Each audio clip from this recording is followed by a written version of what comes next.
오늘 말씀은 요한복음 4장 15절에서 26절까지의 말씀입니다. 요한복음 4장 15절부터 말씀입니다. 우리 4장에서는 수가성 우물가에 있는 여인에게 물을 좀 달라고 했을 때에 주님이 이제 예수님이 주시는 물은 영원히 목마르지 않는 물이다. 그래서 그 물은 너 심령 속에서 정말 솟아나는 샘물이 될 거야. 끊임없이 솟아날 거야. 이것은 요한복음 7장에서 성령님이 임하셔서 이제 배에서 생수의 강이 흘러날 거야. 그러니까 성령님 우리 안에 주인이 되었을 때 이제 이루어지는 거죠. 그러니까는 계속 성령의 전이 되라. 성령님을 모셔야 된다 하고 말씀하시는 것이 이제 우리 배에서 이제 갈급함이 사라지는 인생이 될 거야. 영생하도록 솟아나는 샘물이 되리라. 이 은혜가 세상 사람들은 알지 못하는 은혜가 있는 거예요. 그니 이걸 얼마나 주고 싶어 하시겠어요. 이 여인은 심령이 가난해서 주님을 만나게 됩니다. 심령이 가난하지 않으면 충분히 내가 가지고 있는 소유를 가지고 충분히 그냥 즐겁게 나름 또 살 수는 있어요. 100% 만족은 없지만 심령이 가난하니 그러니 뭔가 필요한 거예요. 그래서 심령이 가난한 여인이 주님을 이제 만나는 장면입니다. 15절 보면 여자가 이르되 주여 그런 물을 내게 주사 목마르지도 않고 또 여기 물길로 오지도 않게 하옵소서. 그것이 그런 물이 있다는 거예요. 지금 내가 주는 14절에 내가 주는 물은 그 속에서 정말 영생하도록 솟아나는 샘물이고 영원토록 목이 마르지 않아. 완전한 만족감, 기쁨이 넘칠 거야. 그런 물 제게 주세요. 그래서 이제요 목마르지 않게 해주세요. 목마른 거 여인은요. 지금 삶에 어떤 문제가 있는 거예요. 그래서 너무 목마르거든요.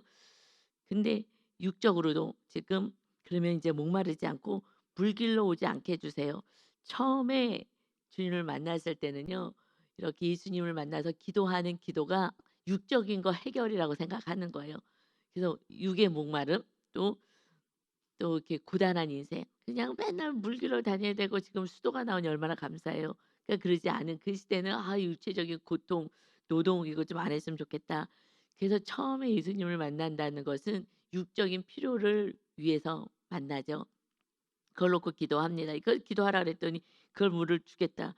정말 차원 높은 물을 성령님을 하나님을 모셔라 하는 말씀인데 그런데 그런 물이요? 그럼 나 이거 노동 안 해도 되겠네요. 편안하게 살겠네요. 하면서 육적인 평안을 지금 얘기를 하는 거예요. 이것이 이제 어린 아이의 신앙의 이제 기도지요. 그렇게 얘기했을 때 주님이요 내면의 문제를 딱 건지셔요. 우리 안에 갈급함이 이게 해결이 돼야 이것이 빠져나가야 그때 주님이 주인으로 오거든요. 그래서 상처나 막 수치 이런 죄 이런 부분들이 건드려져서 우리는 사건이 와서 건드려지잖아요. 그게 건드려지면 "너가 나를 힘들게 했네."고 싸우는데 그게 아니라 이 참 이 내용 보면은 우리가 지혜롭게 '이렇게 하면 좋겠다.'라는 생각이 들어요. 그래서 이것을 드러내게 하셔요 하나님은. 그렇지 않으면 그 고름 이 안에 썩어 있는 그대로는 주님이 들어올 수가 없어요 더러워서. 그러니까 이걸 다 걷어내시고 그다음에 이제 다 용서하시고 성령님 거룩하신 성령님이 이제 임하셔야 하기 때문에 이 사건을 이제 다시 육으로 얘기하고 육으로 기도했던 그를 이제 영적으로 이끌어가게 하셔요. 16절에 보니까 이럴 때 가서 "너 남편 불러와라." 아니 갑자기 뜬금없이 지금 물을 주시겠다고 영원한 생명수를 주시겠다고 생수 주시겠다고 해 놓고서는 "남편 불러와라." 이게 남편이 지금 문제가 있는 거예요. 이 여인에게는 남편에 대한 문제가 있는 거예요. "너 내 남편 불러와라." 하고 그 사건을 이제 주셔요. 건드리십니다 우리 안에. 그래서 이것이 어떻게 건드려지냐면 우리들의 삶건 우리는 그대로 지금 살아가야 되는 거니까 이것이요. 나는 지금 내 문제가 있는데 누군가가 막 남편을 이 지금 여인은 이게 남편의 문제가 있는데 누가 막 뭐 남편 자랑하고 막 이러면은 화가 나는 거 같이 얘기하다가 훅 화가 나 갖고선 짜증이 확 들어오는 거예요. 이것이 지금 이제 건드려졌다라고 우리는 이렇게 표현을 하는 거예요. 사건 왔네. 그래서 화가 나 갖고요. 더 신경질 났어요. 막 이렇게 얘기를 할 때 사건 온 거야. 이거 예수님이 지금 건드시는 거예요. 그래서 내 안에 있는 거. 그래서 나 저 사람 만나기도 싫어. 잘난 척만 해. 그게 아니라 우리는 이 사람 저 사람 다 만나고 살면서 그들이 또 막 이렇게 건드려 주면서 우리 안에 주님이 모시게 주님을 다시 모시고 성령님의 거룩한 전이 되게 하시기 위해서 그렇게 하나님을 자꾸 건드려 주신다는 거예요. 그러니까 그냥 하나님은 오직 나밖에 몰라. 그래서 그들을 통하여서 다 건드시는데 우리는 그걸 짜증이라 그러고 싫다 그러는데, 그런 사건이 오면 빨리 뭐 하라고요? 기도해야 되는 줄 믿습니다. "하나님 속상했어요. 힘들었어요." 그러면 이제 이 사건으로 이제 성령님이 이끌어 가실 거예요. 묵상만 하신다면. 또 갑자기 "남편 불러와라." 이제 남편 때문에 지금 짜증 나고 있는데, 그랬더니 여자가 대답을 해요. 이르되 "나는 남편 없습니다. 없나이다." 예수께서 이르되 "너가 남편이 없다 하는 말이 옳다. 나 남편 없어요."라고 얘기해. 그래, 그 말이 옳지. 여러분, 지금 남편은 실제로 있어요. 그 다음번에 18절에 보면 "너에게 남편 다섯이 있었고 지금 있는 자도 내 남편이 아니니 내 말이 참되도다." 지금 6명째 남자를 갈아쳤어요. 그랬는데 지금 6명, 6번째 남자랑 살고 있는데 "저 남편 없어요."라고 얘기했을 때 예수님이요, "너 왜 거짓말하냐? 남편 있잖아. 지금 살고 있잖아."라고 안 하시는 거예요. 이게 여러분이 이제 이웃과 인제 대화하는 것이고 이웃을 살리기도 하고, 그래서 어떻게 해야 되느냐. 그냥 눈에 보이는 거를 자꾸 얘기하면 안 돼요. 내면을 보지 못하는 사람요. 그래서 저를 막 돈도 없는데 막 상담 공부시키셔 가지고서는 이것이 내면을 볼 수 있는 훈련을 하게 하신 거예요. 그래서 저는 성도님 보면 이렇게 내면이 보이거든요. 왜냐면 이제 저는 이제 상담 훈련을 통해서 내면을 보는 훈련은 마음 보는 훈련을 했기 때문에, 공부를 오랫동안 했기 때문에.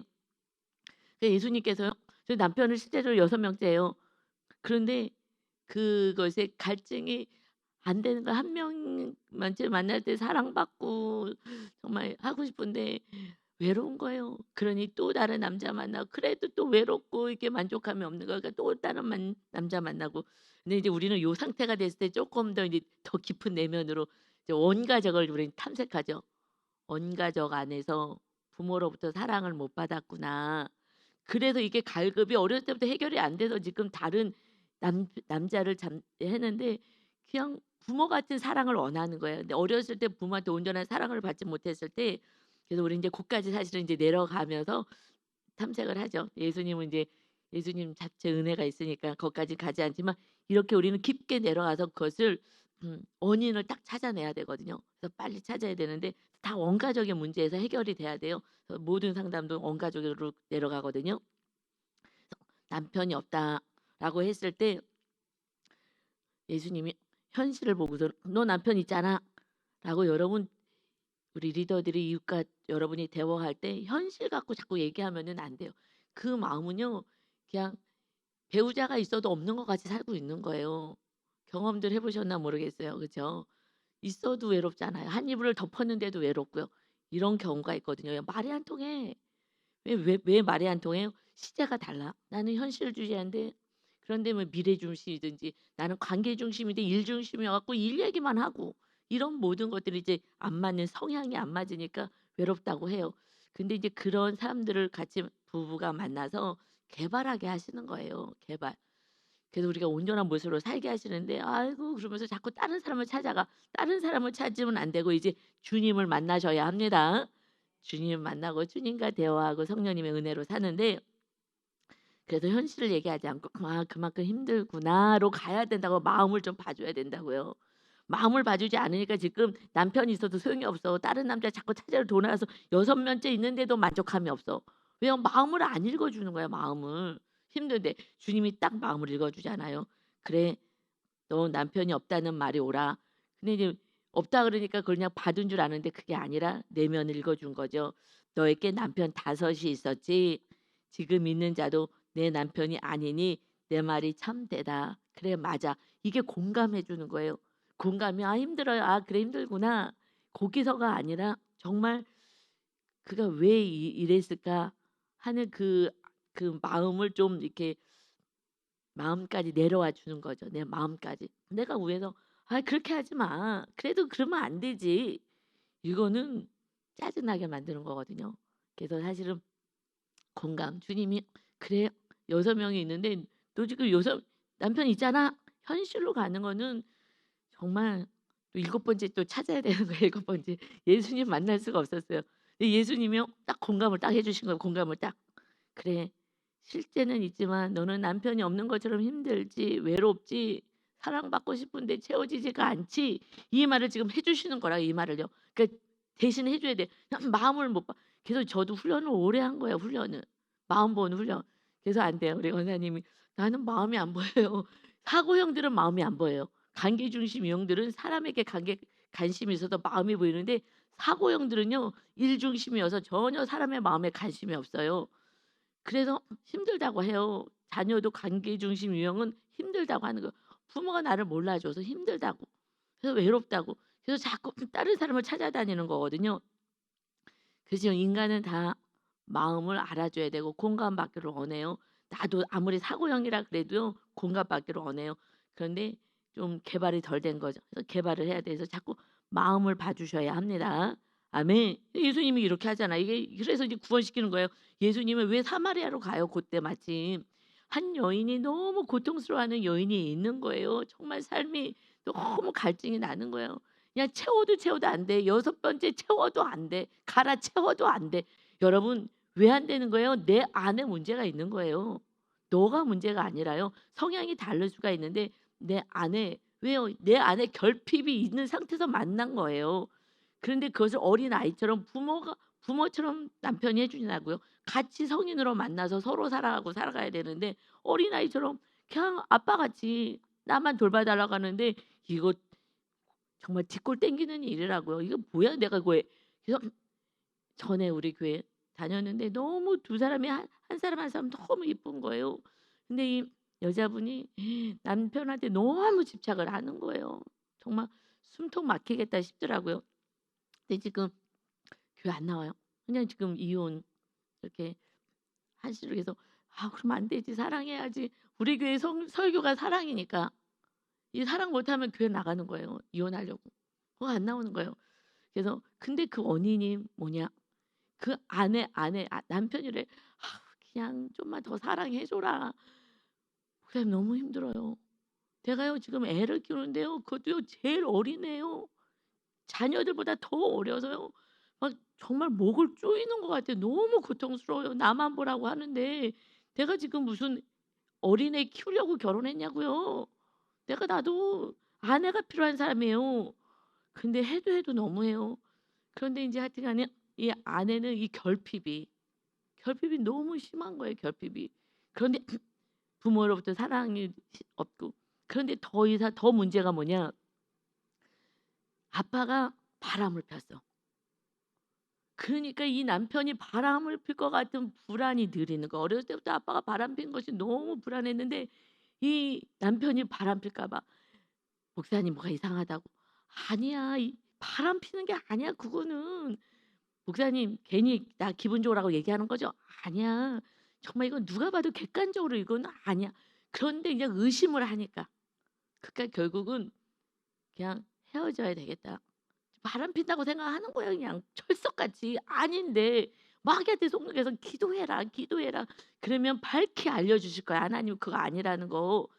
그런데요 기도를 못 해요. 왜냐면 거기 증거 잡으려고.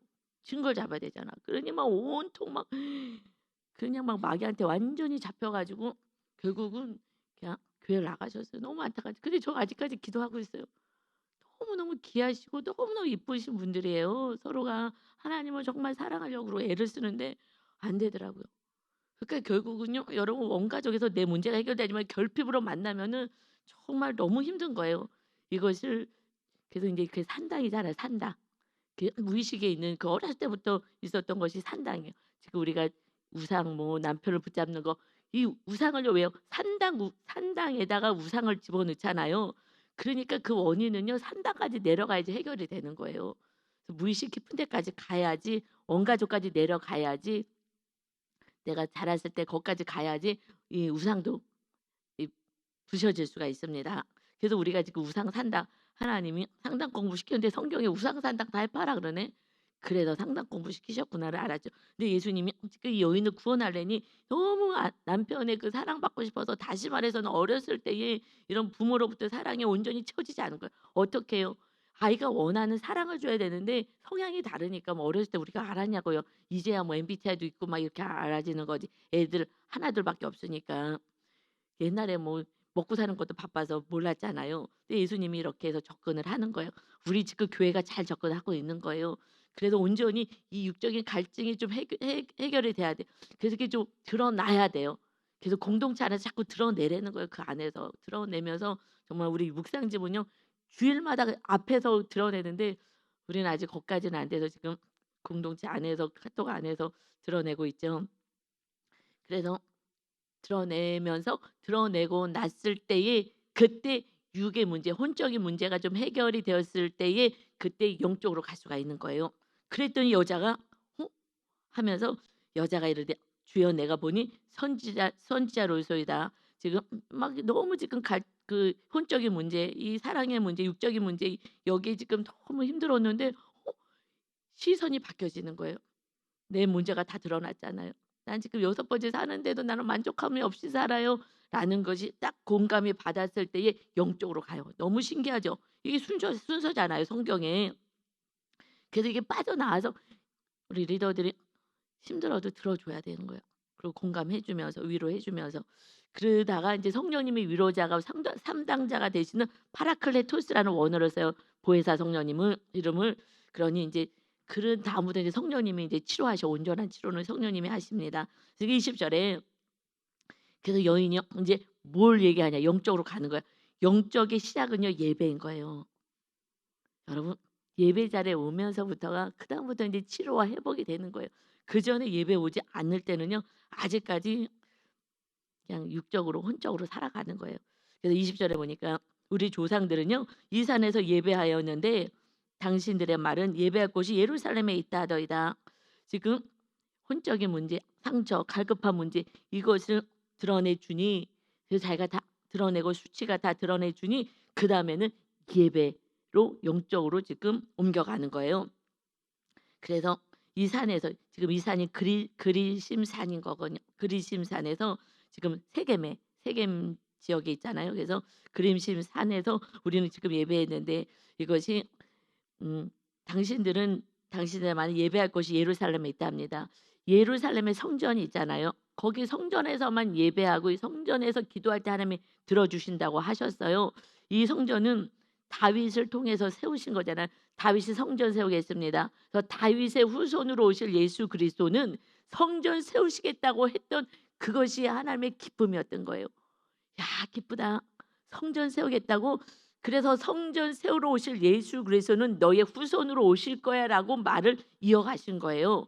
오직 주님의 목적은 성전을 세우러 오신 거예요. 우리 심령 안에. 그런데 그때는 다윗이 통해서 세워지는 그 성전, 그 아들이 세우는 그 그래서 하나님의 아들이 세우실 그 성전이 이제 신약에서 세워질 것. 그래서 예루살렘의 그 성전에서만 예배하게 했어요. 근데 지금 그리심 산에서 성전을 세운 거예요. 이제 아수르에서 이렇게 나라가 남북으로 갈라지고 나고 그리고 또 혼혈이 생기고 하면서 그곳에서 이제 우리도 이쪽에서 예배를 드리자. 이 사마리아 쪽에서 예배를 드리자 해서 그리심 산에다가 BC 322년에 성전을 세웠어요. 나름대로. 그랬는데 그것이 BC 129년 한 200년 정도 있다가 힐카누스에 의해서 그 사마리아가 점령되면서 이것이 이제 파괴가 된 거예요. 그런데 그들은 이제 그곳에서 계속 예배를 드렸던 거죠.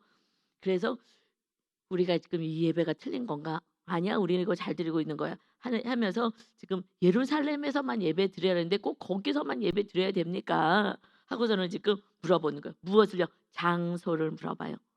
구약에서는요 장소를 한 군데 딱 지정하셨어요. 지금 이스라엘 땅에 하나님의 나라를 세우셨고 구약의 그림자 같이 그리고 이스라엘 나라 이스라엘은 신약에서 갈라디아에서 아브라함의 후손은 다 예수를 믿는 자는 아브라함의 자손이다라고 말씀하시죠. 그래서 우리는 이스라엘 아브라함의 자손이 다 된 거예요. 예수님을 믿었기 때문에. 그래서 다 구약의 말씀 그림자거든요. 이 구약에 성전을 세웠어요. 하나님의 나라를 이스라엘 땅에 세우고 그래서 그 성전은 딱 하나야. 왜냐하면 짝퉁들이 많으면요 우리의 심령 안에 세우실 성전이요 헷갈려. 이거저거 막 예배드리며 그래서 딱 하나 다윗을 통해서 세운 성전 그 하나를 딱 주신 거예요.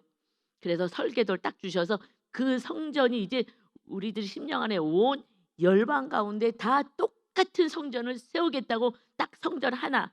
그래서 솔로몬 성전 다윗에게 주었던 설계도 주었던 그대로 세워야 되는 거야 하고 다윗이요 물질 여러분 주님을 사랑하면 성전을 세우고 싶거든요. 그러니까 모든 물질 그리고 모든 설계도 이걸 다 준비해 놨어요. 그리고 아들이 그냥 세웠을 뿐이죠. 그냥 다윗의 성전이라고 볼 수 있는 거죠.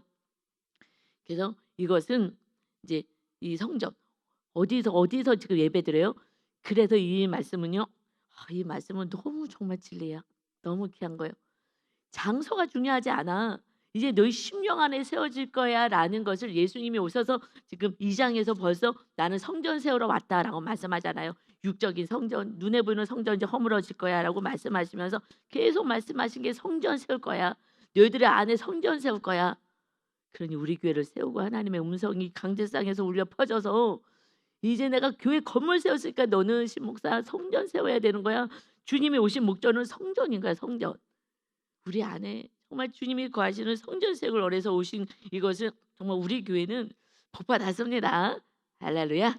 예, 21절에요. 그러니까 예수께서 이르시되 여자여 내 말을 믿어라. 이 산에서도 말고 그 그리심 산에서도 말고 예루살렘에서도 말고 이제는 너희가 아버지께 예배할 때가 이르리라. 이제 아버지께 정말로 진심으로 예배할 때가 있을 거야. 22절 너희는 알지 못하는 것을 예배하고 우리는 아는 것을 예배하노니 이는 구원이 유대인에게서 납니다. 지금 구원은 유대인에게서부터 나는 거야. 유대인이 지금 누구예요? 아브라함을 통해서 아브라함께 약속하셨던 그 복이 자손의 복, 이 복이 너가 복이 될 거야라는 것이 지금 우리가 축복의 통로잖아요. 왜요? 우리를 통해서 이제 구원이 이루어지는 거예요. 하나님 너 구원받아 뭐 이렇게 하지 않고 우리를 통해서 사랑을 통해서 십자가를 통해서 구원이 이루어가는 거잖아요. 그래서 유대인을 통해서 구원이 있게 되는 거야. 유대인은 다윗의 후손 성전을 세우기로 이렇게 삼아했던 다윗을 통해서 그 계보를 타고 오실 예수 그리스도가 하나님의 아들이 이제 성전 세우게 될 거야. 그래서 23절에 아버지께 참되게 예배하는 자들은 이제 아버지한테 우리 하나님 아버지께 좀 참되게 예배하라는 거예요. 참되게. 옛날에는 어떻게 짐승 갖다가 그냥 형식적으로 했잖아요. 너가 죽으면 되지. 내가 죽어야 되는데. 그래서 우리가 산제물이 돼야 되는데 짐승만 죽였어요. 그래서 예수님이 친히 보여서 산제물 되시는 것을 우리가 날마다 산제물이 돼요. 산제물이 뭐예요? 자아를 죽이는 거가 산제물이잖아요. 내 뜻을 꺾는 거잖아요. 내가 하고 싶은 거 참는 거잖아요. 내 뜻대로 살고 싶은 거 참는 거. 이게 산제물이 되는 거예요. 내가 죽는 거야 날마다 시간. 그래서 주님이 주인 되게 하는 거예요. 그래서 참되게 예배하는 자들은 이제 영과 진리로 성령과 진리로 예배할 때가 온다. 이제 성령과 진리로 예배할 때가 올 거야. 곧 이때야 아버지께서는 자기에게 이렇게 예배하는 자를 찾으셔서 만나 주실 거야. 성령, 영은 성령과 진리로 예배해야 된다. 하나님은 이렇게 하는 자를 찾아서 주일날 만나는 거예요. 주일날에 예배를 드리는데 졸고 그냥 은혜 하나도 안 되고 막 이래. 이것은 지금 어떻게 예배를 안 드려요? 형식으로 드려지는 거고 영과 성령과 진리로 예배하지 않는다는 거예요.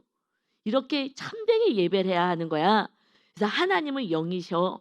그래서 이제 영으로 성령으로 예배해야 된다. 그래서 예배하는 자가 영과 진리로 예배할지니라. 우리가 성령으로 이제 주님을 모셨어요.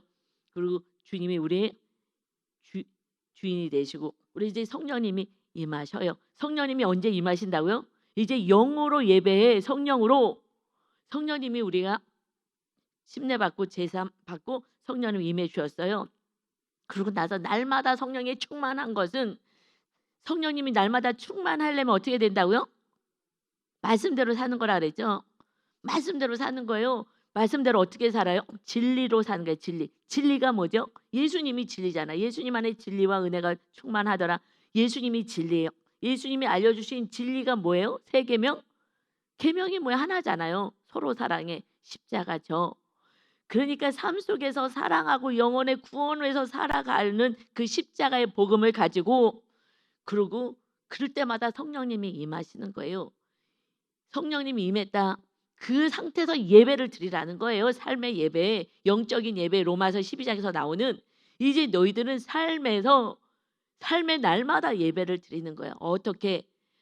창세기에서 첫 번째 가정에서 아벨과 그의 제물을 받으셨어요. 가인과 그의 제물은 받지 않으셨어요. 그래서 여러분 요즘은 헌금 될 때 일어나라 그랬어요. 여러분을 먼저 하나님께 드리라는 얘기예요, 이것이. 그리고 헌금했어. 아유 복 받을 거야. 나 11조 했으니까 복 받을 거야.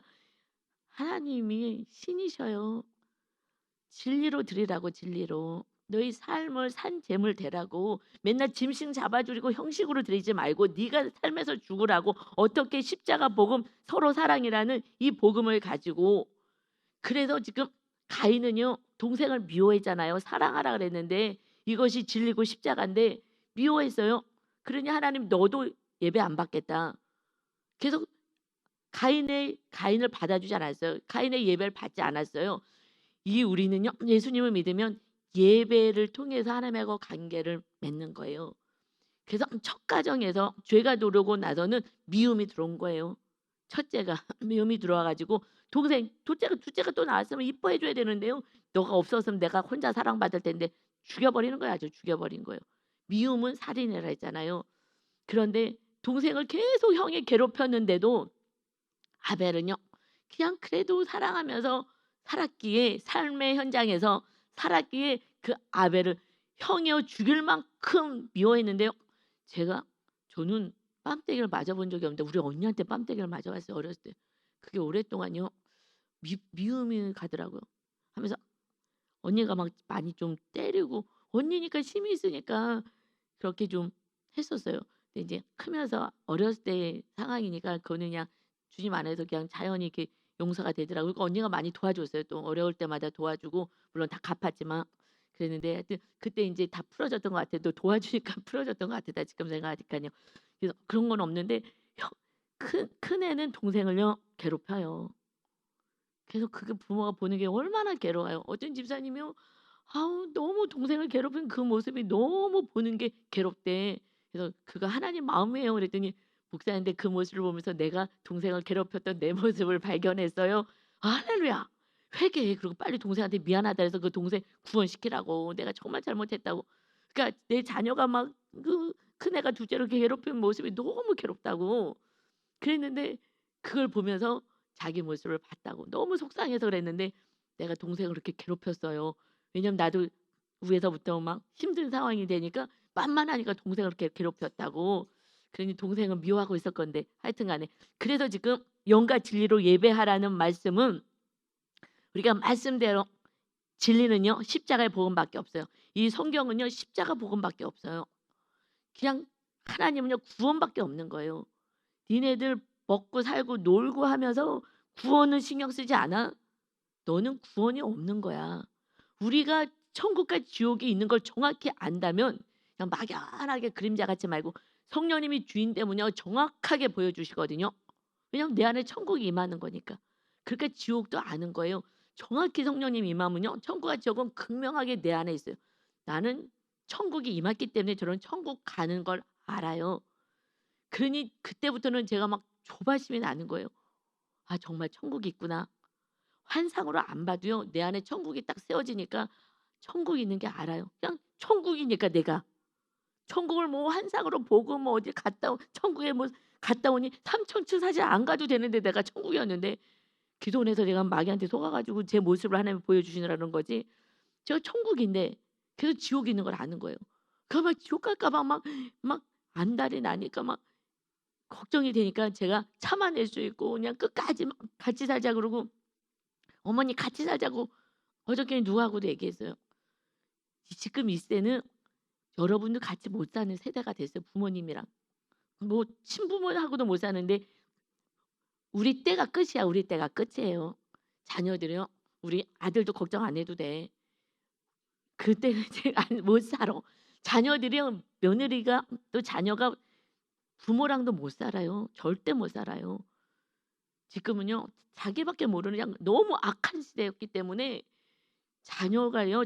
자녀들이요. 자기밖에 모르게 키웠잖아요. 하나만 키웠잖아요. 아주 막 공주님 왕자님을 이렇게 키워놨잖아요. 그래서 쪼끔만 말도 못 들어요. 부모가 요만한 말해도 못 들어요. 그렇게 우리가 키웠어요. 그냥 왕자 공주로 그냥 꼭대기에 부모님들 머리 위에다 올렸잖아요. 뭐 맛있는 거 있으면 옛날에는 아버지 드셔야 돼. 지금은 어디 그래요? 먹으려고 해도 그냥 딱 손치고 애가 먹어야 되는데 먹지 말라 그러고 사실 그러잖아요 지금 가정이. 이렇게 돼서요 못 살아요.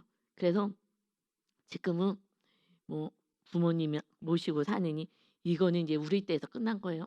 그냥 꿈도 꾸지도 말고 기대하지도 말고 끝인 거예요. 그냥 교회만 잘 다니고 예수님만 잘 믿으면 그냥 감사야. 다른 건 없어. 이거 하나밖에 감사가 없어요. 지금은 절대 할 수가 없어요. 제가 같이 살아봐서 알잖아요. 정말 같이 살아봐서 아는데 우리 때나 가능한 거예요. 이젠 더 이상 밑에 때는요. 그냥 너무 부모들이 자기 중심으로 아이들을 너무나 잘못 키워 가지고 이제는 끝인 거예요. 그래서 그냥 구원만 잘해도 감사한 거죠. 그런데 그냥 가시겠다는 것도 그냥 붙잡고 구원 때문에. 왜냐면 제가 천국이 딱 안에 들어왔기 때문에 100% 지옥인데 이러니까요. 내가 몇십 년 몇십 년 앞으로 한 10 년이죠. 뭐 지금 90 이시니까 앞으로 뭐 10년 사는데 우리가 한 7년 살았나? 그러니까는 10 년밖에 100 세까지 사셔도 10 년인데 반드시 내가 천국 보내야지. 제 안에 천국이 임하지 않았으면요. 그냥 막연했을 거예요. 정확히 저는 천국에 임했기 때문에 주님이 완전히 주인 되고 성령님이 임하셨기 때문에 그래서 정확히 아니까 지옥을 간다는 거는요. 상상할 수가 없어. 지금 10 년만 내가 고생하면 되는데 뭐 고생도 없어요. 근데 성령님이 은혜를 주시니까 힘들지도 않고요. 그냥 사랑스럽고요. 어머님이 굉장히 순해지셨어요. 너무 신기해요. 너무 신기해요. 같이 달라지셨어요. 그래서 너무 좋아요. 너무 같이 사는 게 편해요 지금은. 옛날 같지가 않아 가지고 그냥 하나님의 은혜로 다 살 수 있게 하십니다. 아멘. 그래서 그 구원 때문에 막 붙잡는 거예요. 내가 10년 조금 편하게 더 육이 편하게 살 수는 있겠으나 그까짓 게 뭐라고 아무것도 아닌데 천국이냐 지옥이냐 영벌이냐 영생이 안 돼요. 이거는요. 거기에 딱 진리 정말 십자가의 이 복음의 진리를 딱 붙잡는다면 천국 복음이 십자가의 복음이잖아요. 붙잡는다면요. 그러면 우리는 사랑할 수밖에 없는 거예요. 정확히 말하면요. 내 안에 완전한 천국이 임하지 않은 거예요. 주님이 완전히 주인 되고 성령님이 완전히 나를 장악하지 않았기 때문에 천국과 지옥이 막연하게 그림자같이 보이기 때문에 '아유 나중에 되겠지 뭐.' 하는 거죠. 그래서 여러분들의 구원도 사실은요 안타까운 거예요. 내 구원이 완전히 확실하게 딱 주님이 주인 되었을 때는요 달라지는 거예요. 그럴 때는요 영과 진리로 예배해요. 그래서 이거 찬양할 때마다요 눈물이 나고요. 막 가슴이 막 폭발할 정도로 주님의 십자가가 그 십자가 때문에 내가 살았으니 내가 십자가를 안 지겠냐고요. 이제는 십자가 지죠. 그러니까 이게 진리가 주님의 진리는 계명 하나니까 십자가 복음. 그렇게 십자가 지고 살면은요 삶 가운데 성령님이 충만하니까 주일날 와서 예배하잖아요. 주님 십자가 지신 주님이 복음이잖아요. 막 찬양하는데 십자가 예수님만 얘기하면요 눈물이 쏟아지는 거예요. 눈물이 쏟아지는 거예요. 그래서 우리가 영과 진리로 성령과 진리로 삶을 살고 왔어 드렸을 때에 받으시는 예배는요 황홀한 예배인 거예요. 하나님이요 잘했다고 머리를 쓰다듬어 주시고 막 복을 주시고 막 은혜를 주시고 기쁨을 주시는 이 예배는요. 제가 과거에 드렸던 예배하고는요. 상상할 수 없는 예배인 거예요. 이 예배가 정말 여러분의 인생 가운데 정말 회복되시기를 정말 예수님의 이름으로 축원합니다. 아멘. 그러려면 정말 어디서부터 시작해요? 다시 여인이 좋은 주님 만나는 그때부터 하는 거예요. 내 수치 이런 거요. 뭐 꽁꽁 숨겨 놓지 마시고 다 드러내고 내가 어렸을 때 힘들었던 얘기 뭐 이런 것들 공동체 안에서 같이 나누시면서요. 그럴 때에 예배 자리에 이제 오기 시작하는 거예요. 그러면서 이제 주님의 은혜를 받기 시작하고 인제 그래서 삶으로 인제 살아갈 수 있게 하는 것입니다. 그래서 구원을 이루는 것입니다. 아멘. 25 절에요. 이 여자가 이르되 메시아 곧 그리스도라 하는 이가 오실 줄을 내가 아노니 이것은 이제 계속해서 선지자를 통해서 말씀하셨기 때문에 기다리고 있었던 거예요. 다들 걔도 이 여인이 걔도 믿음이 있는 여인이에요. 그가 오시면 모든 것을 우리에게 알려 주시리라 하고 메시아가 우리 구원자가 오시면 이거 다 진리를 알려 주실 거예요라고 얘기했더니 예수께서 이르되 너가 말하는 내가 그라 하시니라. 아멘. 내가 그 메시아야 구원자야 하나님의 아들 신이다. 우리가 창조주 하나님을 모시는 거예요, 여러분. 그런데 당장 뭐가 없다고 없으면요 하나님은요 기절이 오병이어 기적도 일으키고 죽은 자도 살리시고 병든 자도 치료하시고 다 주님의 안에 만물이 있는 거예요. 그런데 당장 눈에 없다고 염려하지 마시고 우리 안에 정말 주님을 모시고 주의 성령님이 거하시면 이제 성령님이 지혜와 총명과 모략과 재능과 지식과 여호와를 경외하는 영이 임하는 거예요. 그러니 무엇을 열심히 하겠어요? 성령 충만은 어떻게 해요? 말씀대로 사는 거야. 십자가 지는 거야. 용서하는 거야. 사랑하는 거야. 간단해요. 그래서 진리인 거예요. 진리는 복잡하지 않은 거예요. 간단한 거예요. 그런데 이 간단한 것이 마귀가 있어서 못하게 하는 거예요. 여러분이 기도하려니까 마귀랑 싸우셔야 하는 줄 믿습니다. 자기 자신과 싸우시고 요번에는 날마다 내려놓으세요. 생명을 내려놓는 데까지 가셔야 되는데 마귀가요. 요쯤이면 됐어. 정확하게 얘기하면은 여러분 안에 완전히 주님이 주인 되지 않았다는 거예요. 주님이 완전히 저를 장악하니까 되더라고요. 여러분 그러니 내 안에 성령 충만을 위해서 날마다 애쓰고 힘쓰고 우리가 이웃을 정죄하거나 판단하지 말고 그냥 주님의 은혜로 살아가시고 구원해서 살아가시는 성령과 진리로 예배하는 황홀한 예배가 날마다 되시기를 예수님의 이름으로 축원합니다. 아멘. 기도합니다. 아버지 감사합니다. 아버지 이 말씀이 제가 이렇게 십자가를 지는 복음 안에 또 성령의 충만함 가운데 있지 않았을 때는 영과 진리로 예배하는 게 무엇일까? 정말 수없이 기도했던 과거의 생각이 납니다. 아버지 어느 것 하나 정확히 알려주는 사람이 없고 그래서 늘 갈급했었는데 이제 정확히 알았습니다. 아벨의 예배가 어떻게 드려졌는지와 영적 예배 산재물 되는 것이 로마서 12장과 다 연결시켜 주신 이 말씀 이제 우리 교회 우리 성도님들은 이 말씀 정말 성령으로 진리로 십자가를 지는 이 복음으로 온전히 살아서 많은 열매 맺는 자들 영혼의 구원에 이르는 그런 삶을 온전히 살아서 날마다의 예배가 주님 앞에 와서 드려진 예배가 황홀한 예배 우리 하나님이 기뻐서 날마다 칭찬하고 성령의 충만한 은혜를 더 주시고 행할 수 있는 힘을 공급받을 수 있는 성령의 능력으로 충만한 우리 성도 모두가 되게 하여 주옵소서. 그때에 우리 배에서 생수의 강이 흘러넘쳐 많은 영혼들이 정말 우리들을 통하여 복을 받게 하고 그들의 아픔과 상처가 치료되게 하고 아버지 우리가 정말 위로자가 되고 상담자가 되고 중보자가 되고 사랑을 주는 자가 되고 뭐 필요한 것들을 공급하는 자가 되는 마음껏 하나님이 우리를 사용할 수 있는 그릇으로 세워주신 하나님을 찬양합니다. 오늘도 심차게 주님과 함께 많은 영혼들을 섬기는 복된 날 되게 하여 주옵소서. 감사드리며 예수 그리스도의 이름으로 기도 올리옵나이다. 아멘.